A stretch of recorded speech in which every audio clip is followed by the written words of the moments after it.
record this. All right, so welcome everyone to, I think, the sixth David has Zoom Pro for a few months reading in this reading series, which started off as kind of a joke because I needed Zoom Pro for teaching reasons, and I figured I'd make some use of it. Had I known I'd be doing it for over 6 months, I probably would have picked a less self-centered, jokey name, but I'm going to lean into it. It works for now. Let's see. I guess thanks to all of my readers for agreeing to join us in this April month. We've got Ruben Quesada, Gabrielle Bates, Grady Chambers, and Sadia Hassan tonight. And, you know, we have Zoom, we have the chat ability here. I think we have reaction abilities. I'm not sure. We might feel free to shout things out as folks are reading, give them praise.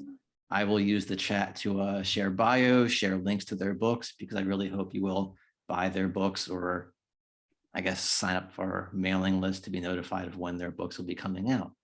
All right. All right, so we will get started with our first reader.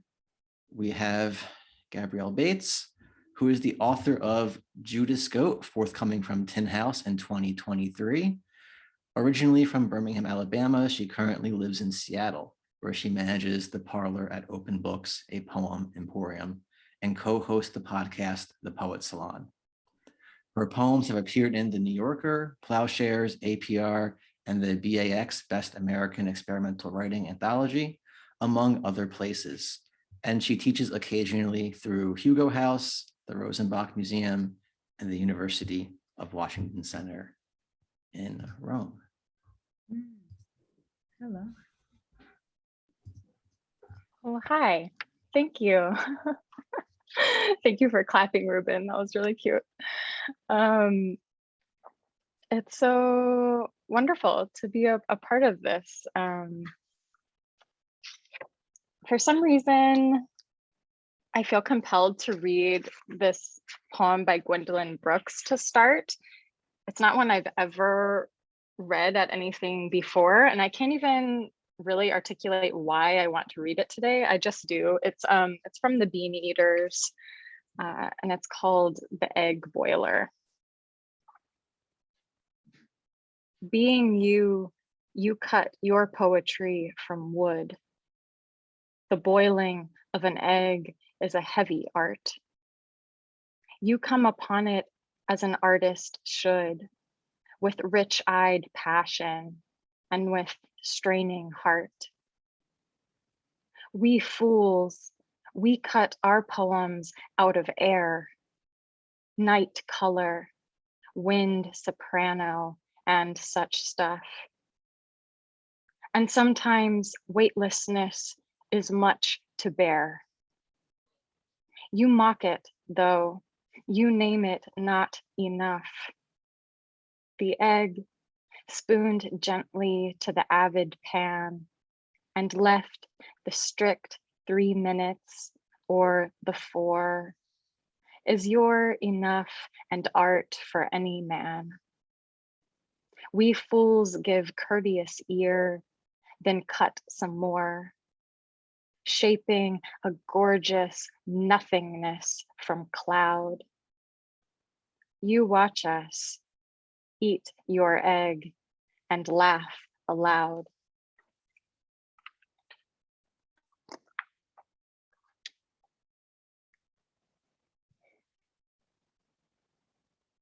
Such a lucky embarrassment it feels to me being a poet sometimes. Maybe that's why I wanted to read that poem.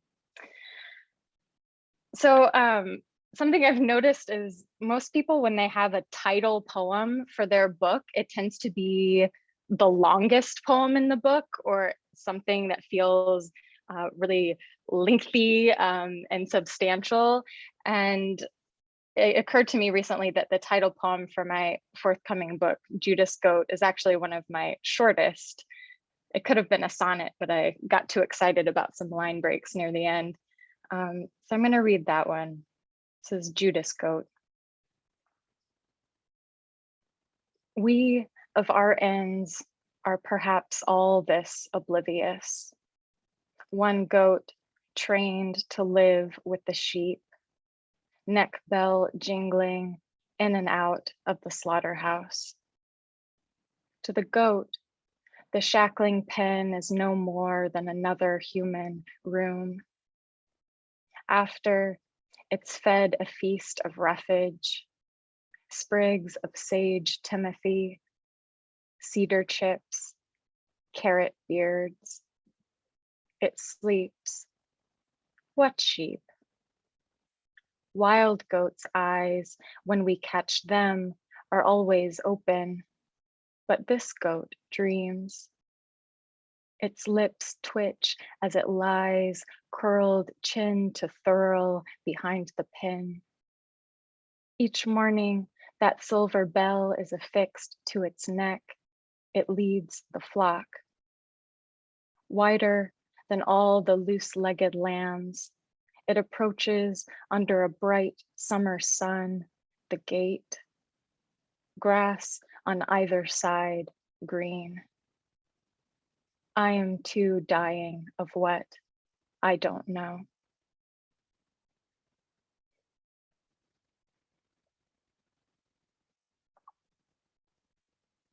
Dear Birmingham, I've been visiting again the cemetery with a sunken southern corner. Fish smaller than first teeth, birthed from the soil, maneuver in the glaze where rain pools, covering the lowest stones. Behind him, in a cracked white tub, my knees to his sides, left ear pressed to the stack of bones in his neck. I was once so terrified of my own contentment. I bit my shoulder and drew blood there, to the surface, past it.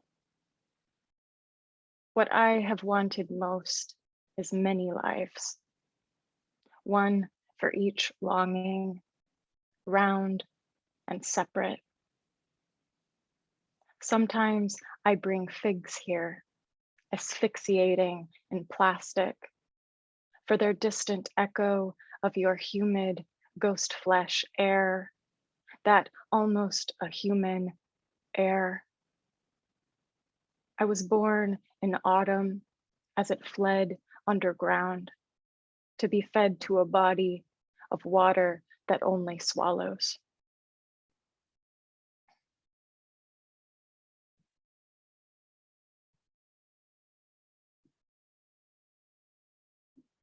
This poem is called Sabbath.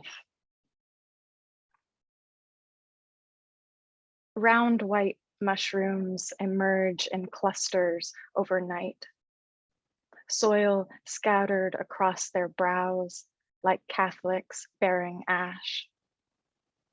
It's taken me almost a decade to admit it. I miss. I've missed feeding all my thoughts through that revolving blade, so thin it could only be felt. I've missed that arrowing of the, I almost said soul, but it was the mind mostly, wasn't it, that winnowed? I knew God listened, and I knew where to aim. All the time, every second, I lacked, but with aim.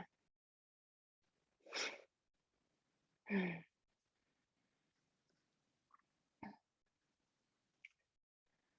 think I'm going to stop there, actually. Thank you all so much for listening. It's really an honor to be here with these gorgeous poets who I don't believe I've ever gotten to meet any of you in person. So it's really special to be here in this virtual space. And I hope we can all be together in person one day. Mwah. Thank you so much for starting us off. I'm really excited for 2023 now. I hate when someone's book is coming out years away. It really is. I'm assuming for you, it's also not the best experience. You want it out now, but I really want to read more. All right. Next up, we have Grady Chambers, who is the author of North American Stadiums, published by Milkweed Editions, and chosen by Henri Cole as the winner of the inaugural Max Ritvo Poetry Prize. Grady's poems have appeared in the Paris Review, American Poetry Review, Plowshares, Kenyon Review Online, and elsewhere. He is a former Wallace Stegner Fellow, and he lives in Philadelphia. Thanks, David. Hi, everybody. Really good to be here and to get to read amongst this group. I was saying to the other readers before the things got started that it's special for me because David and I actually were in the MFA program at Syracuse together. So, back in like 2014, 2015, we were, I was going to readings at David's house. So it's cool to reconvene, albeit in a virtual setting. I'm going to read some newer poems tonight. This first one is sort of about the first summer of the pandemic. I live in Philadelphia, but my parents live in Chicago. So by the time summer rolled around, it had been like 6 or 7 months since I saw them. So my sister, who lives in New York, quarantined for a couple of weeks and then came to Philly where I had been quarantining. And then we drove to Chicago to spend about a month with my parents. And they put us to work. My chore was taking care of the garden. So this sort of came from that. The garden. When it had become too painful for my father to lift his arm above his shoulder, the garden became my chore. Early summer, my hair grown long, a blue sweatshirt coiled in a basket on the lawn. I stood on the wooden bench in the garden in the evenings, filling the dark soil till it swelled with water, then sank back down. What I liked best was how each thing gave to another. The leaves of a large plant shaded the blossoms of its brother. Water passed from the soaked ivy to the parched flowers in the pots below. That small garden was all one thing. The death of a single plant is a tragedy. My brother read the paper. My sister tended my father's arm. Somewhere within my mother's lung lived its cancer, glowing inside her like a coal. So as to heal it, I tried to come to it with love, as I did the rose in its black pot and the wild evergreen nodding in the spray. And as I also came to God, standing before the wall of ivy, like a flower bowing in a heavy rain.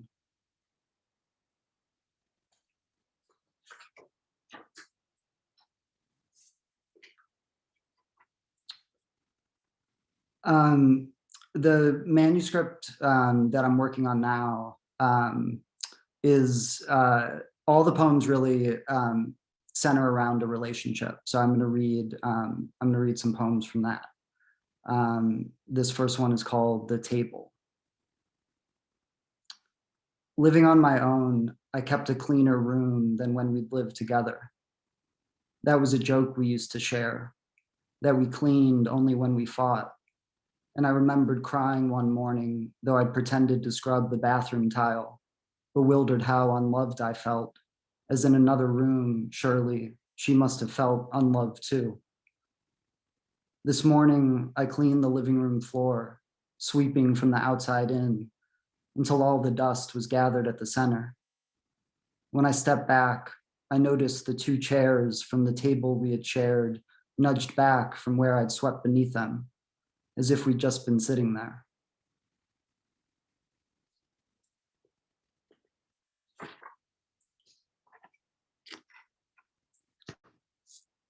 Spring Garden Street. One peculiarity is that it took him longer to finish his cigarette. December on the front stoop, first winter in the new city. She'd stub her smoke on the banister, then standing behind him, pressed the center of her forehead against the center of his back while she waited for him to finish. Like most couples who fight, they'd begun to say, "This is healthy." They said, "I love you." He said insistently, "I love you." She said, exhausted, reminding him again, "I love you," but as if it were a memory. This is how it went. Her head against his back, the cigarette's end glowing and dimming like a breath, his shape reflected in the parked car's cold window. From behind him, her voice said, "Look, this is you." Then stepping out from his flank, "This is me," her face appearing in the glass beside his own.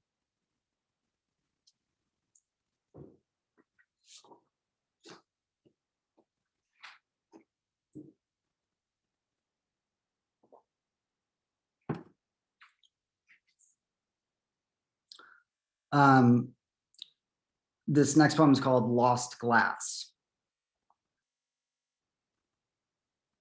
People desired things they didn't know they wanted. Angry voices, heat, emergencies. That was a summer. "Isn't there anything you can take?" she asked me, but meant, "I'm tired of your suffering." The rustle of the pigeons, a woman doing laundry, unfurling the white rippling sheet. Thick wind sent a can bouncing down the street until it was silenced beneath the wheel of a bus.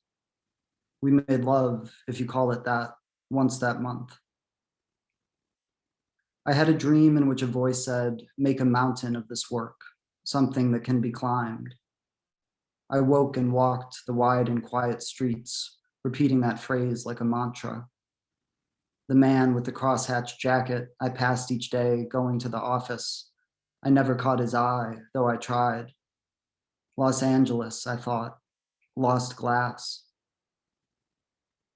Talking of the childhood of our love, she said, "It made me sad that you would leave the next morning.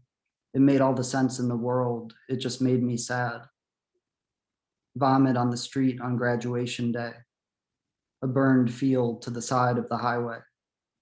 Driving through a tunnel, approaching its end. A small circle of the world growing larger. What was it I was turning over in my mind?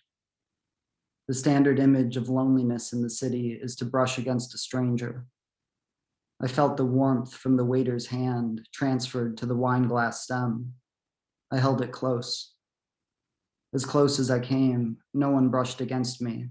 No shoulder touched my own. On the hottest day of summer, ash fell slowly and broke against my shoe. In our apartment, the glass on glass of dishes being stacked, who was doing them and who was not, the small tensions. And on the street outside, life, heat, children's voices, the astonishing tenderness of the slowly darkening evening. I brought my hand up to my face.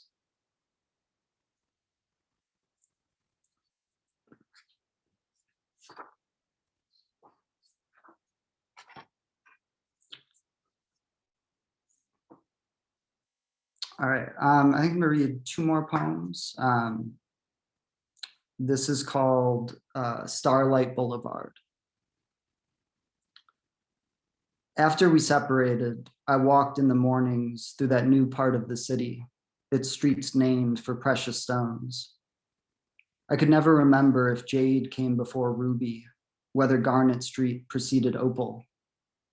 The winter was like that, turning into the wrong room in my new apartment, reaching into the trash for the thrown away letter, coming back with broken glass. In time, though, what was strange became familiar. After jade came Jasper. After Jasper, Starlight Boulevard. Early in the morning, stepping onto the northbound train at the underground station, I shuffled sleepily through the crowded cars. Strangers' shoulders touched my shoulder. The southbound passed like a parallel life. I read the Gospels through the long, dark tunnels, putting the book down past 2nd Street, where the tracks gradually emerged into the morning air. And that was my favorite part, the immediate daylight.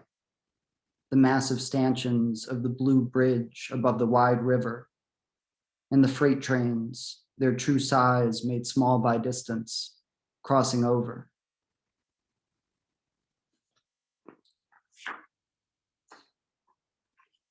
Thanks so much to everybody for tuning in tonight. It is really, really good to be here. And I'm really looking forward to listening to Ruben and Sadia. This last poem is called A Line, like a line from one place to another. The roofers left a ladder behind. So for 2 weeks, when I looked out through my bedroom window, I looked out through its rungs. It was summer, the first one with everything shut down. My neighbors ate dinner in their garden, then moved into the kitchen. I watched them from my window, their bare feet on the linoleum floor, her hand hanging at her side, then taken by his. The roofers started, then they disappeared for a time, leaving a section missing from the ceiling. So as I passed between the bathroom and my bedroom, I looked up into an open pit. Looking back, I see those months afforded me a cloak. I slept with a man for the very first time, then drove home in a soft green rain, remembering. Given a reason to avoid my friends, I could explore this thing without a need to confess.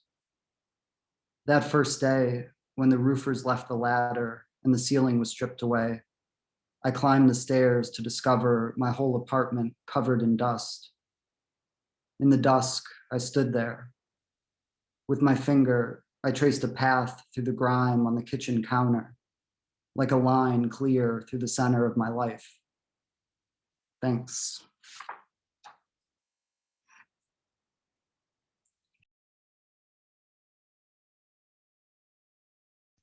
All right, thank you so much, Grady. It's been too long since I've heard you read. In the chat, Sadia said your poems read like a beloved photo album. And I think that's a quality I've always liked about your work. Okay, speaking of Sadia, we have Sadia Hassan as our next reader, who is the author of Enumeration, part of the New Generation African Poets, a chapbook set. Hassan has received fellowships from Hedgebrook, the Breadloaf Writers Conference, and the Mesa Refuge. Winner of the 2021 Georgia Review Emerging Writers Fellowship, the 2020 Hurston Wright College Writers Award, and 2019 finalist for the Krauss Essay Prize. Hassan is currently working on a collection of poems about archives and women prophets. More of her work can be found in the Georgia Review, the American Academy of Poetry, Boston Review, Long Reads, and elsewhere. Thank you, David. This has been so delicious. It's been, I was telling Gabby in the chat, I was like, I'm so sorry I'm low energy, but it's just the vibe for tonight. It's gloomy, it's about to snow. And I'm gonna have iftar with my family after this. So that's the vibes right now. And so thank you, David, for putting this together and for like bringing this incredible group together. Cool. I wanted to start with, so this is going to be a mix of old poems and new poems, some from the chapbook and some from a project that I'm working on now. Trying to think about the relationship between Demeter and Persephone as one, like rooted in a loss of language, right? And what that means for me as the daughter of a refugee. I also came here as a refugee, right? And that like that space of languagelessness being the space that me and my mother often occupy. And so, yeah, those are some of the poems I'll be reading.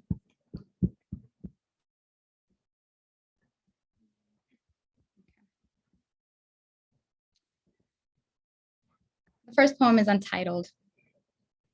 There is a prayer of us, like glass rosaries we dangle from the wrists of our mothers, singing into misshapen vegetables. Never mind, the mosque is no place for singing. Every Spice Girl but the one whinging like a baby is our birthright. 1998, frosted eyeshadow and gel pens, the ends of our words prismatic, sugared, gushing. That was then. Raucous laughter ringing above the train's tracks. Most I don't speak to anymore. They have children now.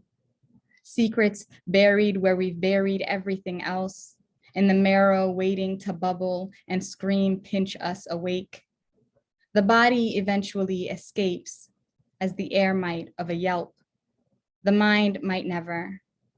Severed heads of Happy Meal toys peppering our dreams in empty parking lots. In one, I kneel, scrubbing and scrubbing the old carpet of that place behind the trade school until my knees are pickled raw. I bandage them a year apart.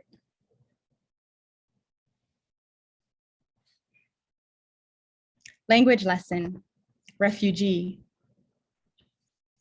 1 minute, 13 seconds. Muffled. Refugee is the week your father ate kibble and milk for breakfast. Laughs. He called it cereal. We all did.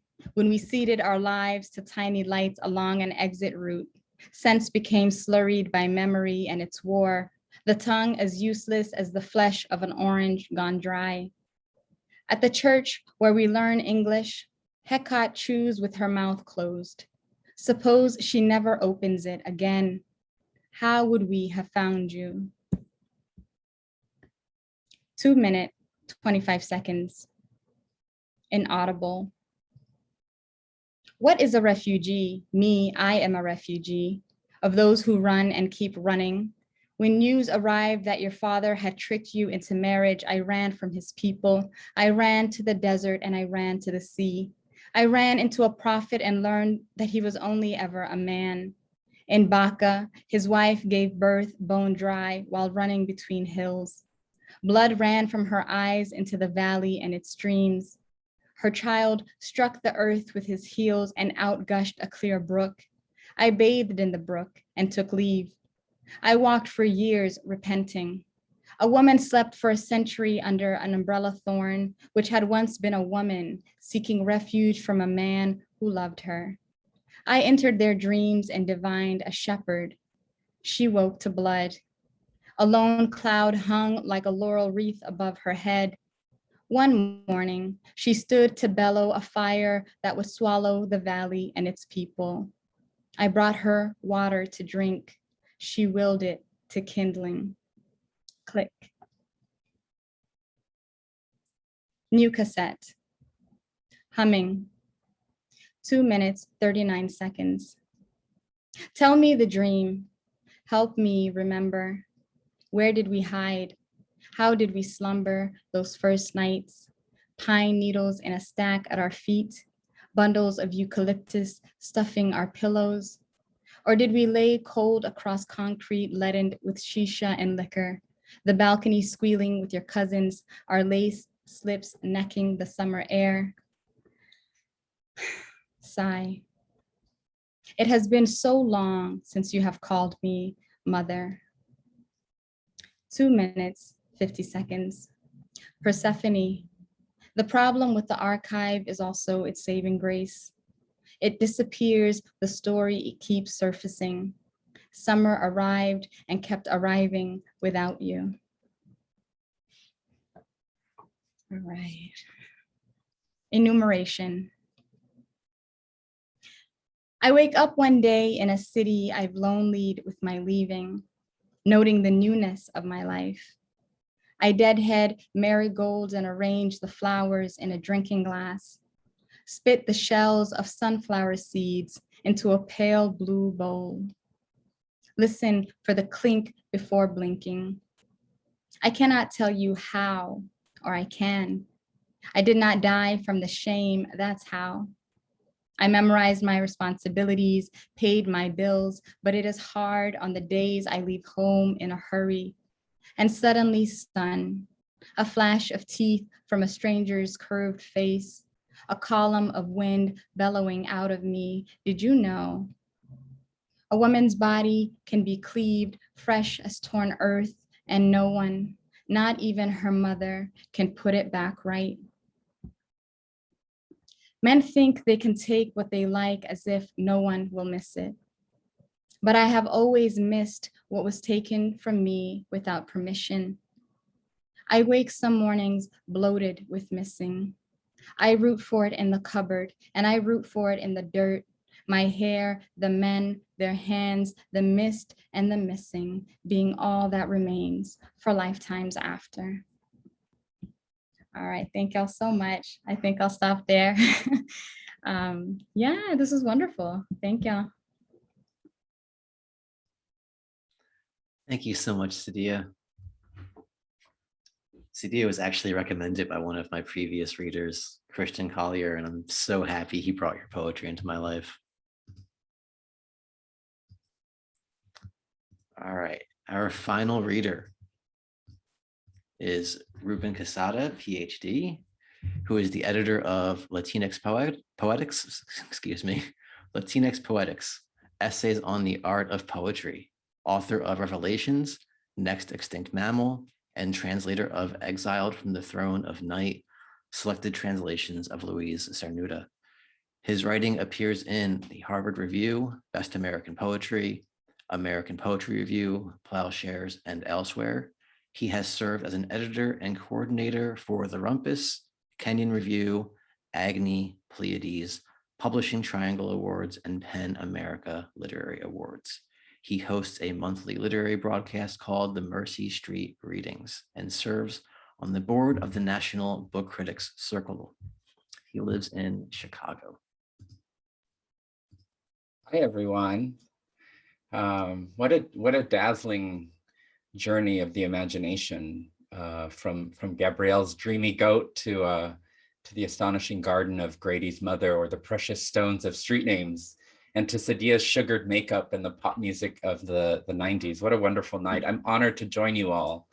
Thank you, David, for bringing us together, and to everyone here for attending. I'm reading a mix of new and recent poems. And my poems have been described as religious in nature, but not so much a communion with God, but with those who've been disenfranchised, marginalized, or forgotten. And these are both familiar and public figures. I won't spend too much time introducing each poem, but I'll pause and read its title before I begin. And I hope you enjoy.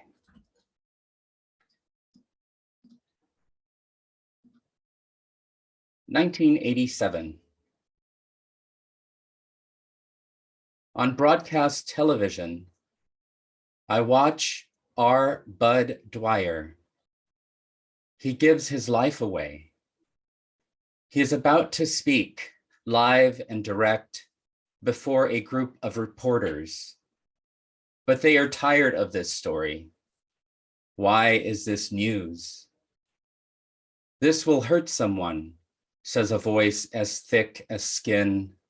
Off screen, cameras scream. He holds a revolver the size of his head. His hand shakes like a copperhead colt until the Holy Spirit finally rattles out of his head. 1985. I stand on our lawn. A girl passes like a vanishing shadow. I watch her wait at the corner crosswalk. As birds dart into trees, my eyes blur. A car begins to slip across the horizon. Her body flails toward the curb. My mother appears in the crowd. We stand tightly tucked. It's Mary in a dress the color of asphalt. She is the color of skim milk. Months later, Mary's mother is found in the garage with the car running. Before we attend her funeral, the radio announces Rock Hudson has died. There is no funeral, only a body the color of ash. after losing myself in the middle of the night. When my man left to join a Jesuit order in Ireland, I went and met a priest to confess. I have only ever left this planet once, in a billow of thistles in the middle of the night. I found him on a website for sex. He appeared like an angel and said, "Come with me. Come and smell the stone roses. Taste the sweet coral honeysuckle sap of earth." Above the door, Christ sagged on the cross. Outside, salmon-colored clouds cleaved to seaside olive trees. Waves of blue lavender light spun itself into the body of Adam, as if from silk, the translucent figure of Eve appeared. And yokeless on some dimly lit coast, oxen settle along the shore, only to be concerned with themselves.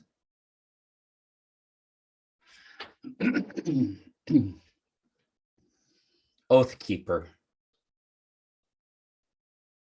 Dawn unwinds over coppice-topped, tree-lined sidewalks, pushing its way into tunnels and alleys. After hours on my knees, I abide with an oath of secrecy. A voice says, "Your throat feels as soft as silk." Last night began with a fury of men, otters and well-hung wolves, muscular, packed against the window of a rented room.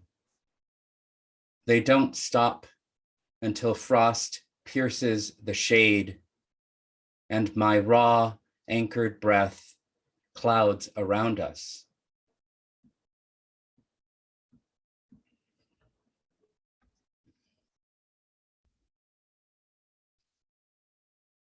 The fortune teller. Christ was never more than a man nailed to a cross. And from him, I learned that an entire life fits into a person's palm, like a book of poems. I learned that confession won't save me.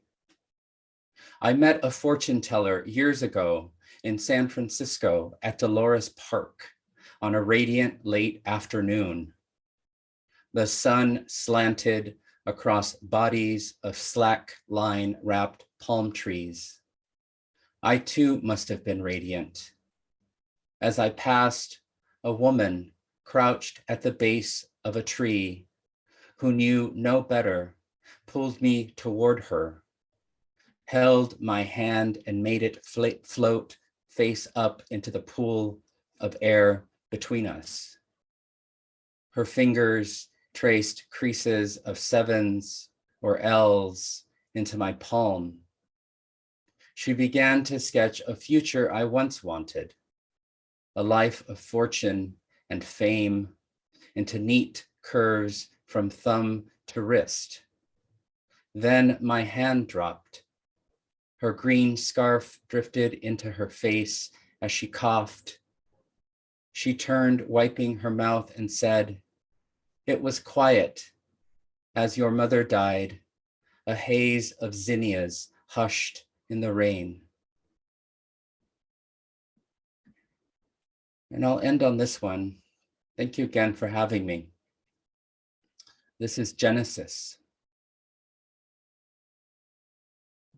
Even the province of truth must be stitched. You must begin with a pattern, a dactyl or a not so heroic couplet. Then take a needle and thread to sew the empty sleeves of a loose sentence, predicated upon subject and verb. There is a hole in the hull of a hemistick. And what is this feeling that sweeps through the body? It babbles and burrows in the veins as it charges the heart. The smell of our bronzed skin in my mouth, the periodic road of my spine along the wall. Do not forget to set buttons onto the cuff. Press an adverbial crest over the breast and frenzied fringe for flair. As the hem of an explanation begins to unravel, a curled collar forms a question. What is your name? Thank you.